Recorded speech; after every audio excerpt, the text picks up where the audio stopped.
పాటు అయితే మీకు ఉంటుంది. ఎట్లుంటుంది వాళ్ళు హెల్తీగా ఉండాలంటే మీరు ప్రాపర్ ఫుడ్ తీసుకోవాలి.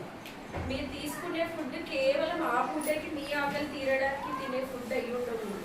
మీరు సంపూర్ణమైన ఫుడ్ తింటే అది మీ బిడ్డ వాళ్ళు ఓల్డ్ ఏజ్ అయ్యే వరకు కూడా ఆ బలం అనేది వాళ్ళకి అప్పటి వరకు ఉండాలంటే మీరు ఈ 9 months పీరియడ్లో మీరు తినే ఫుడ్ వల్లనే ఉంటుంది. ఆ విషయాన్ని మీరు గుర్తుపెట్టుకోండి. ప్రతిసారి తినేటప్పుడు ఇప్పుడు మనం అందరం కూడా హ్యాండ్తోనే తింటాం కదా, 5 fingers ఉన్నాయి హ్యాండ్. అట్లా మీరు తినే ప్రతి ఫుడ్లో కూడా కార్బోహైడ్రేట్స్ పిండి పదార్థాలు ఉండాలి. ఎందులో జస్ట్ వైట్ రైస్ తింటే తెల్లన్నం తింటే రాదు. అది ఒక పూట మీరు వైట్ రైస్ తినాలి, ఒక పూట చపాతీ ఏదన్నా, లేదా రాగులు, జొన్నలు, సజ్జలు ఇట్లా ఉంటాయి కదా చాలా వెరైటీస్, అది ఉండాలి ఒకటి.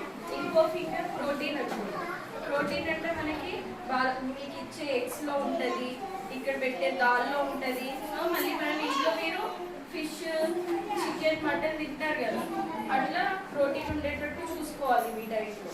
నెక్స్ట్ మినరల్స్ అండ్ వైటమిన్స్ మీకు ఎందులో ఉంటాయి? ఆకుకూరలలో సంపూర్ణంగా మీకు మినరల్స్ వస్తాయి. పండ్లలో ప్రతి సీజనల్ ఫుడ్ తీసుకోవాలి మీరు. ఏ సీజన్లో దొరికే ఫుడ్. ఇప్పుడు ఏముంటాయి? జామకాయ